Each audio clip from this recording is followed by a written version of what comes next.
साल 2027 यूपी के सियासी दलों के लिए बेहद खास है। 5 साल बाद एक बार फिर राजनीतिक दल जनता की अदालत में होंगे। लड़ाई 202 के मैजिक नंबर की है। जिस दल की झोली में इतने विधायक आएंगे, उसका मतलब यह हुआ कि सूबे में उसकी सरकार होगी। हालांकि उससे पहले ही सत्ता पक्ष और विपक्ष दोनों बयानों के जरिए बता रहे हैं कि कौन यूपी के भविष्य के लिए बेहतर है। इन सब के बीच बड़ा मुद्दा चुनाव आयोग का भी है। समाजवादी पार्टी, कांग्रेस तो सीधे सीधे आयोग को बीजेपी का एजेंट बताते हैं। हालांकि बीएसपी नपे तुले अंदाज में निशाना साधती है। समाजवादी पार्टी के राष्ट्रीय अध्यक्ष अखिलेश यादव एसआईआर के मुद्दे पर मुखर होकर चुनाव आयोग पर निशाना पहले भी साधते रहे हैं। हालांकि उनके एजेंडे में इस समय फॉर्म 7 सबसे बड़ा विषय हो चुका है। वो कहते हैं कि फॉर्म 7 बीजेपी के लिए हथियार है। उसके जरिए समाजवादी पार्टी के वोटर्स के नाम काटे जा रहे हैं। हालांकि सीएम योगी आदित्यनाथ ने कहा कि जनता की अदालत में 2 बार परास्त होने के बाद अखिलेश यादव ने अनर्गल आरोपों का बैंक बना रखा है। ऐसे में सवाल यह है कि फॉर्म 7 पर अखिलेश यादव की चिंता कितनी जायज है। अखिलेश यादव कहते हैं कि कागजी फॉर्मेट नहीं होना चाहिए। कोई एक ऐसा फॉर्म है जिस पर नंबरिंग हो, होलोग्राम लगा हो और अब तक के जमा सारे फॉर्म 7 रद्द होने चाहिए। फॉर्म जमा करने के समय की सीसीटीवी फुटेज निकाली जाए। ये धांधली किसी एक विधानसभा में नहीं है, बल्कि 403 विधानसभाओं में चल रही है। पीडीए और मुस्लिम मतदाता का वोट काटा जा रहा है। जहां 400 का बूथ है, वहां 300 वोट काट दिए गए हैं। लखनऊ के सरोजनी नगर विधानसभा में सबसे ज्यादा फॉर्म 7 जमा किए गए हैं। अलग अलग मामले बताए गए हैं। एक आवेदन के नाम से 100 फॉर्म भरे गए हैं। अलग अलग कंडीशन को यानी कि स्थिति को बताकर इन फॉर्म को जमा किया गया है। चुनाव आयोग भाजपा के साथ मिलकर फॉर्म 7 से पीडीए वोट काटने का प्लान बना लिया है। कुछ लोगों का कहना है कि मुख्यमंत्री कार्यालय में, यहाँ पर ध्यान दीजिए कि अखिलेश यादव खुद नहीं कहते हैं, बल्कि वो किसी तीसरे चौथे की मदद लेते हुए कहते हैं कि कुछ लोगों का कहना है कि मुख्यमंत्री कार्यालय में आईएएस, मंडलायुक्त और डीएम पर पीडीए वोटर्स के वोट काटने का दबाव बना हुआ है। यहाँ तक कि बीएलओ के वोट भी काटे गए हैं।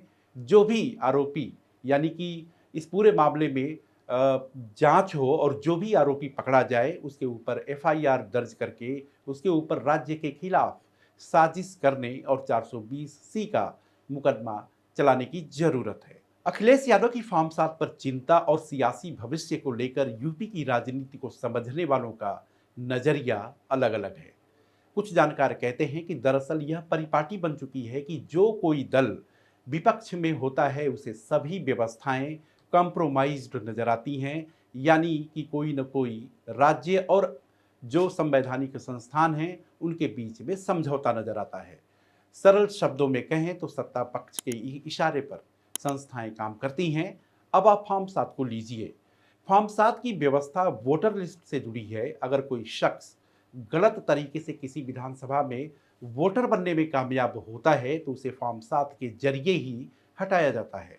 सपा का आरोप है कि फॉर्म 7 के मुद्दे पर जो काम बीएलओ को करना है उसे बीजेपी के कार्यकर्ता क्यों कर रहे हैं।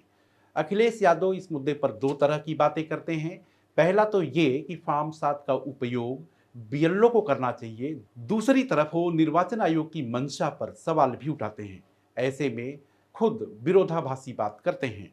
लेकिन अखिलेश यादव के पक्ष में बात करने वालों की भी कमी नहीं है।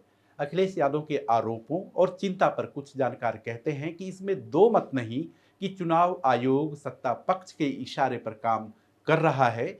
लोकतंत्र की तो यही खूबसूरती है कि अगर किसी राजनीतिक दल को रंच मात्र व्यवस्था पर शक है तो आयोग उसे दूर करे, पारदर्शी व्यवस्था लागू करे। लेकिन आपने देखा होगा कि आयोग ने किसी भी समय कोई भी सुधार या पारदर्शी प्रक्रिया को अपनाया और वो तब किया जब सुप्रीम कोर्ट की तरफ से दबाव आया। अब 2027 Samajwadi party, Bahujan Samaj party, Bharatiya Janata party और कांग्रेस के लिए क्यों अहम है, इसके पीछे अलग अलग वजह है। बीजेपी के पास हैट्रिक बनाने का मौका है।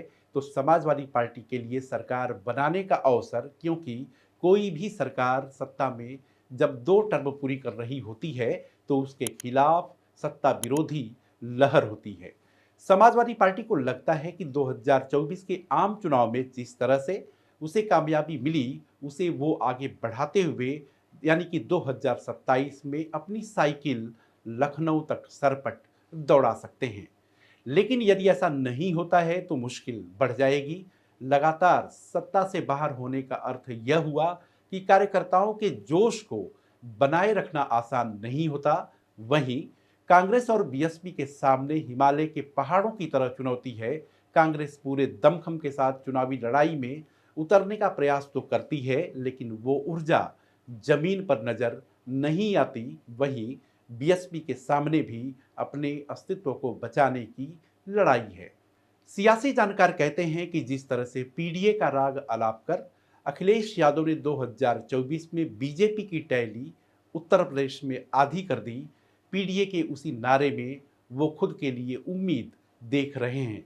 अब यदि पीडीए में सेंध लगे, चाहे वो सत्ता पक्ष की तरफ से हो या खुद की कमजोरियों से, तो चुनावी लड़ाई जीतना आसान नहीं होगा।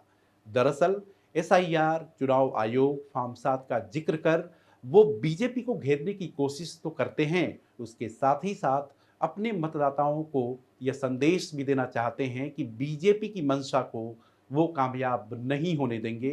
हालांकि सियासी लड़ाई में जितना महत्वपूर्ण हथियार सरकार को कटघरे में खड़ा करने का होता है, उससे कहीं अधिक संगठन की मजबूती होती है। हाल ही में जिस तरह से मुस्लिम समाज के एक बड़े चेहरे नसीमुद्दीन सिद्दीकी को अखिलेश यादव अपने पाले में लाने में कामयाब हुए, उन्होंने संदेश देने की यह कोशिश की कि यूपी के मुस्लिम समाज से वो कितनी मोहब्बत करते हैं। सियासी जानकार यह भी कहते हैं कि फॉर्म 7 का मुद्दा कम से कम इस साल के अप्रैल महीने तक तो वो गरमाते ही रहेंगे, ताकि उनका अपना वोट बैंक यह महसूस करे कि उनके नेता ने साथ नहीं छोड़ा है। तो यह वीडियो आपको कैसा लगा? आप अपने कमेंट और सुझाव को इनबॉक्स कर सकते हैं। साथ ही साथ अगर आपने हमारे चैनल को लाइक, शेयर और सब्सक्राइब नहीं किया है तो लाइक, शेयर और सब्सक्राइब करें।